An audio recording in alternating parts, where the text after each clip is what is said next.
Start the morning right with a cup of Vinyl Tap. Nothing beats the refreshing taste of a hot, warm mug of Vinyl Tap. Enjoy your podcast in liquid form today. Vinyl Tap. Enjoy responsibly. 2, 1. Vinyl Tap. I'm Habibi. I'm Habibi. I am Habibi.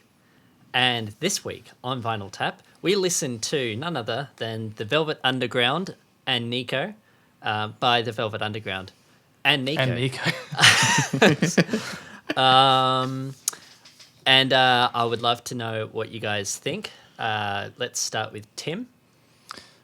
I had a pretty decent time listening to this. It was pretty fun. A few questionable moments, but overall I would rate that as a positive experience listening to The Velvet Underground and Nico. Yep. Jason, thoughts, summaries, real quick? I don't know if I'm going to have the right words to describe what I just listened to, in all honesty. That about sums it up, doesn't it? Again, overall, positive experience. Some really cool, interesting, nice moments, and also some moments of considering, like, it's just the one listen through. We don't get to, like, really go back and assess things too much. Yeah. A bit like, how do I discuss this? And it's kind of like, I don't know whether I like or dislike some of the things that went on just from one listen through. Like, I need to hear that again to kind of make some assessments. Yeah, that's fair enough. I will make no mystery of this. I've listened to this like so much. I can definitely see why after just one listen it would be a bewildering, confusing, almost sometimes terrifying experience. I'm pretty sure that was actually the reaction of most people who listened to this when this first came out. As I understand, when this like flopped hard when it was released, like in the late 60s, and no one liked it. And then as music went on, people sort of started to get round it, I suppose. Not an uncommon story. Yeah. I think especially something like this, I'm not surprised given what was popular at the time. It was kind of the Wild West of popular music, that era. They just did. It's funny that you mentioned that, considering how cowboy-like a lot of this music sounded. I wouldn't say it was funny, more intentional that I said that. Things can be two things. Yeah. Some real good cowboy moments. I mean, like dirges. Yeah, like real dirges. What have we got? I mean, probably my favorite song, All Tomorrow's Parties. That had like a real... Very dirgy, yeah. Yeah. But I actually love it. I don't know, all that dirge that comes through this is some of my favorite stuff. Like... I'm gonna have to pause you there and get you to explain for me and those at home that don't know what dirge is. So like music, it just trudges along, right? I think the term came from spirituals, for like slave songs that they would sing like to carry them through their menial labor, right? That kind of thing, right? Whereas it's the same. It's this slow, trudgy music that just carries. Interesting. I think that describes what's happening here, basically. I have some things I just have to say, because when I was listening to this, I was like, what am I listening to? How is this happening from the instruments I think that are on here? I had to figure out what was going on. And you might know, you might not know, but apparently the guitar is in ostrich tuning, or trivial tuning, I think it might be called. I don't know what that is. All the strings are tuned to D on the guitar. That explains a lot. Yeah, that's not all through it. I mean, yeah, that's for that. No, but not for the album, but for All Tomorrow's Parties, for that song. Yeah, that's what's going on. As well as apparently they use prepared piano, so like they had paper clips across the strings, and like the main. I don't know if I want to call it a riff, but what the piano was doing was based around like a exercise of like chord clusters. I did pick up on a polychord towards the end. We were hearing D and A minor at the same time, so I thought that might be what's going on there. Maybe. I just honestly, that's one of the songs I would struggle the most to talk about, because I was just like, what is happening in this? It's so Like I Yeah, find I that think- harder to talk about than some of the more chaotic stuff that goes on in the album. Right. So that, I mean, the prepared piano would make sense because I wasn't 100% sure. I've always thought that it was a banjo that was playing in the My background, which is immediate why there's thought such was a twangy mandolin. kind of. Yeah, there's like a real sort of twangy I wrote sitar. sound in that. Look at that. I mean, sitar makes sense with the like sympathetic strings of it all being D and having that drone kind of sound. Yeah, and it does have that 1960s Eastern spiritual vibe to it, like the Beatles had in that era. Yeah. Oh, Yeah. definitely. And actually, just still sitting on this song, the lyrics of All Tomorrow's Parties, they get me. They get me really, really good. They just, like right at the end, what is it? Blackened silks and rags, like fit for one who sits and cries for all tomorrow's parties. I love it. There's so much you can draw from that. Like there's so many different meanings, and it feels. I think it's Very vivid.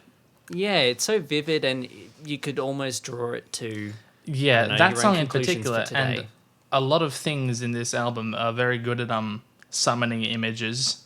I think it's really built around certain scapes of sound. I suppose. and I think like the lyrical content throughout this whole album, despite being, I guess, dated in the topical matter that it's talking about. I mean, like shooting up heroin, or you're talking about Yeah, sort man. of like talking about like prostitutes, where I mean, we've got songs today like WAP where it's so graphic, but so like a song about prostitution wouldn't sort of strike you as shocking today, but it's still so vivid that it kind of is still relevant with today's music, which I think is such a cool thing for it. Very 60s in the way that it's very loosely structured. It's not like rigid like a lot of rock or pop songs, and it's very storyteller like it was in the 60s. Think Beatles, think Eagles.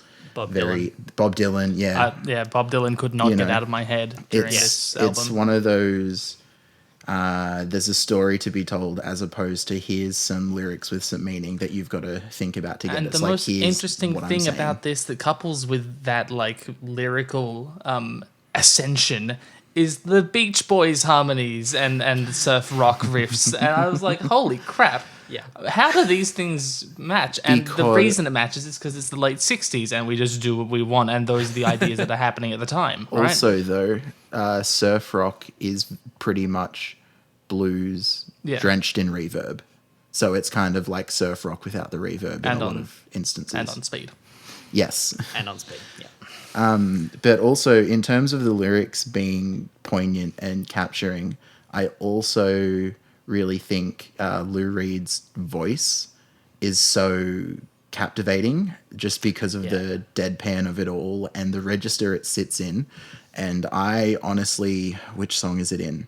Heroin, which I think was my favorite song of the album. Yeah. Just the...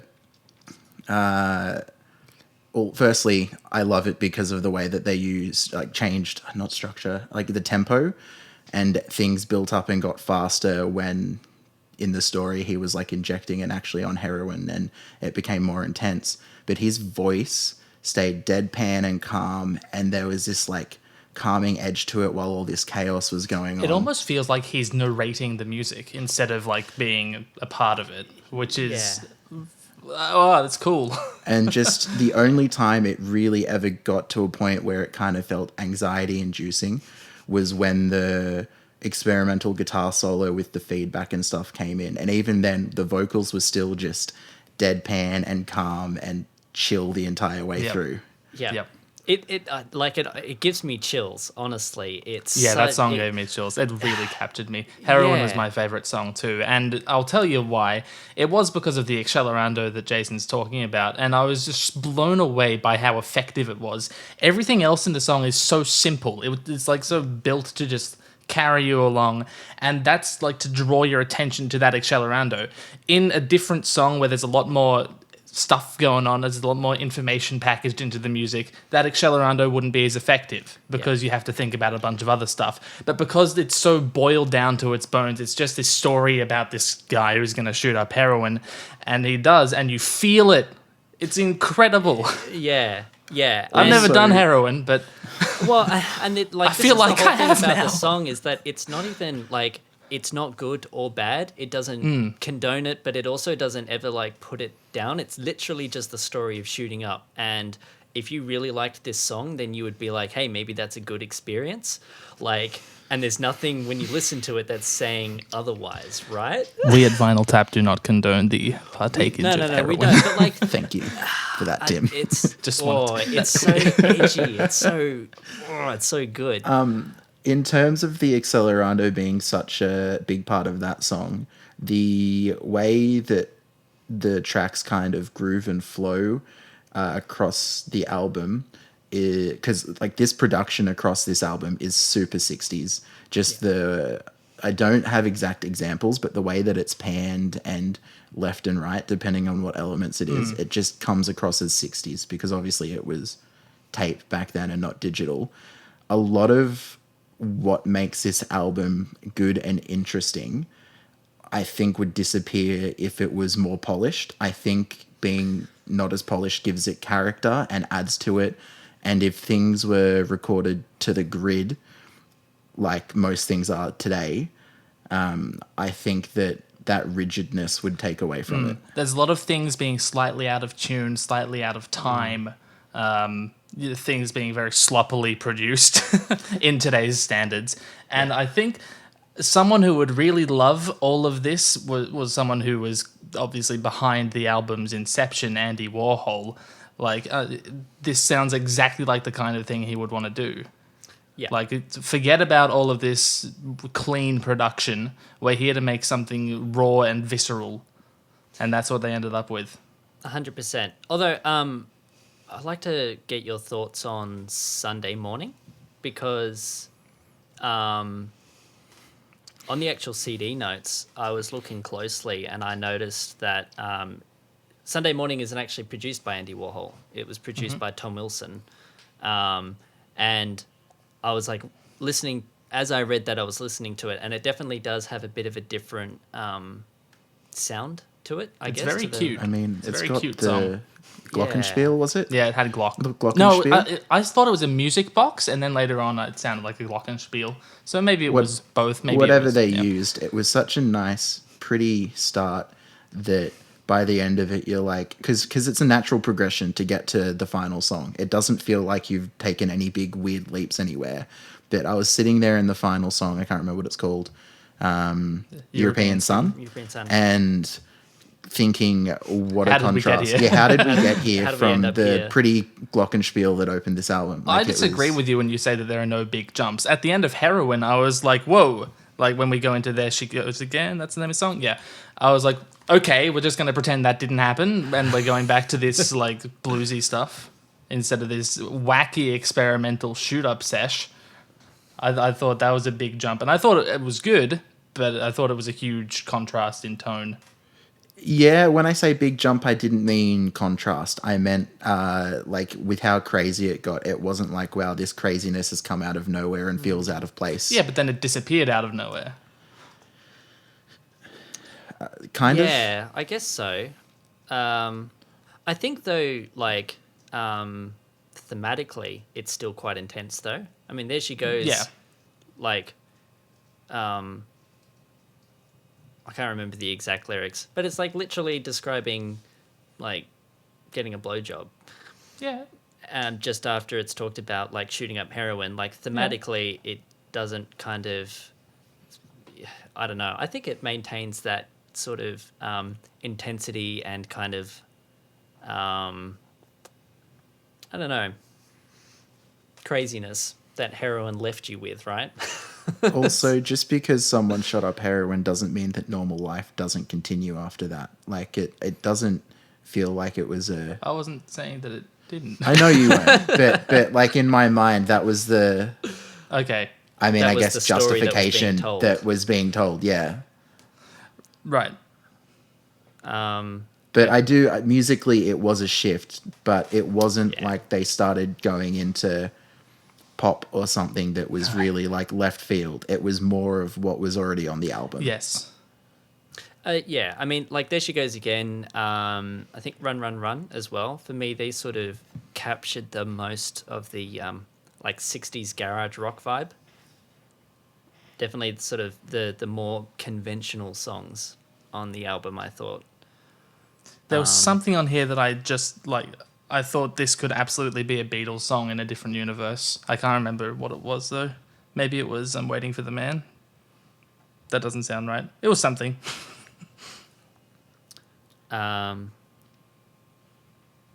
It wouldn't have been no, it wouldn't have been Femme Fatale. No. You know, cheeky 1/4. Which was like I thought that yeah, big 1/4s across the whole album. In fact, harmonically, there's very little to play with because there's so much experimentation across the board in other elements. It felt like they didn't really feel the need to do anything crazy with the harmony. 1/4s, 2 5/1s. I think I heard one secondary dominant in the whole album. That's it. Yeah. I mean, what they do with the instrumentation, I think I'm jumping way back in the conversation. You mentioned that there's like a feedback guitar solo in Heroin. Pretty sure that's. And I'm pretty sure that's other electric places violin. as well. It could be as well. There's definitely violin throughout this. Yeah, There's a shit ton of it. I'm pretty sure it's like they've used a microphone. I think was the technique that happened there, and then they just like fed it into an amp and distorted it. I just assumed guitar because I know that Lou Reed is pretty experimental on guitar, and also generally when you hear that kind of thing, mostly it's guitarists doing that kind of thing. Yeah, well, I can't just say like, it's a common thing for violinists to do in rock. yeah, I mean, like it's probably no surprise. The big thing that I really got out of this album was how the violin was used throughout all of it. Like the Black Angels Death song, the accompaniment that the violin has, wicked, so cool, so just. How so? What about it did you like? I don't know. It's the whole like it's not really used in a melodic sense. Like you've taken a melodic instrument and then it just is like it just plays a driving rhythm over and over, and it settles in the back, but I don't know. It's such a different sound. It invokes sort of folky like sounds. It invokes all these different timbres and tones that you just don't get from guitar, and it really changes the song completely. I just think it's cool. You know, I think for the majority of Heroin, before the huge solo at the end, the violin is just playing a single note. It's just holding an A flat over those two chords because that's just what it needs to do. Yeah. So this like utilitarian approach to what to do with a instrument that's more generally considered a melodic, strictly melodic, right? Yeah. Interesting. The whole bizarre use of like experimental use of instruments. I mean, it's I think it's really cool that I can listen to an album from the late 60s and still find content in there that I'm like, this can still be used in a new and interesting way. I think This that hasn't been. We're not done with this. Is what Yeah. you're saying, right? Yeah. Yeah, and I think that really stands testament to what's sort of been created here, even though it's maybe as like a listening experience for a modern ear, not always a good experience. Speaking of European Sun, what did we all think of the final track on this album? Jason, you can go. I kind of liked it, but then it kind of went on a little bit too long. It was cool. It was interesting. And then it was, I don't know, started off as like a normal blues sounding thing. And then there was this big like whooshing sound and some glass breaking. And then it just opened up into just chaos of different noises going on. And I couldn't sit there and describe it, but it just was interesting. And that's when I was having the thoughts of, wow, it's crazy that we got to hear verse the Glockenspiel in the opening song. And then that was maybe about 3 or 4 minutes in, and then there was still like another 3 minutes of the song, and I was like, okay, like, and I know that the texture kind of drops down a little bit and then builds back up for the end, but there wasn't enough like harmonically, texturally, structurally, nothing really changed to keep my interest once they'd gone into that. And it was just maybe like 5 or so minutes of, I don't want to say random noises, because it was like obviously structured and intentional in a lot of ways, and there were parts in there that I did really enjoy.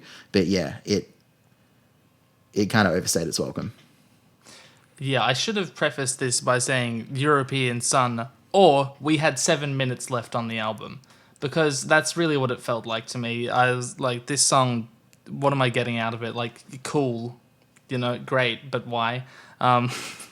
And Right. I don't think there was really much that they'd done, at least from a first listen. I don't think there was much that they had done in that big old noise section that they hadn't previously done as solos in other songs, where it was contextually interesting and had more of an impact. Yeah, I suppose so. Like, it really did just kind of drop you in there. I sort of disagree with you guys in typical fashion. Like, it almost, I don't know, had like, it almost felt reminiscent of like hardcore stuff, hardcore music, you know, whether it's like hardcore from the 80s and 90s, or even like sort of noisecore or metal, just that full wash of sound. And I did sort of like, it drops you from like a regular song into that, and I think that was a bit, That was the most interesting part Yeah. of the whole It sounded experience. like a jet taking off. Yeah, Yeah. that was the most interesting part, and then it doesn't do anything past that, really. oh, see, I It's- disagree. Like, at that point when it did that, and I was like, oh, hang on, we're here, you have to stop thinking of it as tuneful music that you can, you know, sing along to and remember, and just like almost use it as a That's like an not what I exercise was of thinking. mindfulness. Yeah, I was never thinking of it like Yeah. that. Really? Oh, No. well, yeah, no, okay, that makes sense. But it's like, I don't know, just experience what is happening, all the different sounds, all the different instruments. Like, if you just experience it moment by moment, there was some really, really cool jamming going on. And that's how I listen to, I don't know, like really heavy sort of just horrible punk music. Like, it's just like an experience that you're there present for, and then it's done and you're like, Right, cool. yeah. It makes sense that we would disagree on this because we disagree on that as well. Yeah. I I wouldn't can't listen to recommend that. though. Tim yeah, like- has once again flip-flopped from disliking punk to liking Wait, punk I to actually like disliking punk? No, like, I mean, I understand what you guys are saying though. Like, I was actively trying to enjoy it, and should music be an active thing where you're trying to enjoy something for the sake of it? Right, I was trying to understand it. That's basically what I was approaching it from. And once I understood it, I was bored, is what I'm getting at. Yeah, okay. Because you say that it's a wash of sound. I didn't really think of it like that. It wasn't washing me over. It was kind of like it was constant texturally. Like, the guitar would drop out for a bit and then come back in and do something, like, sure, it'll be different and kind of like technically interesting, but on a scale of listening to it, it's kind of similar to what had just happened. The bass line was the same the whole way through. The rhythm guitar did nothing interesting. The tambourine was doing tambourine things. And I was like, okay, so it's basically just a 5-minute guitar solo that doesn't go anywhere. And that's how I felt about it. That's the best kind of guitar solo, right? Click above to find out what else we've spoken about in this theme. Click below to support the artist that we just listened to. And make sure to tune in next week for more Vinyl Tap. That's pretty good.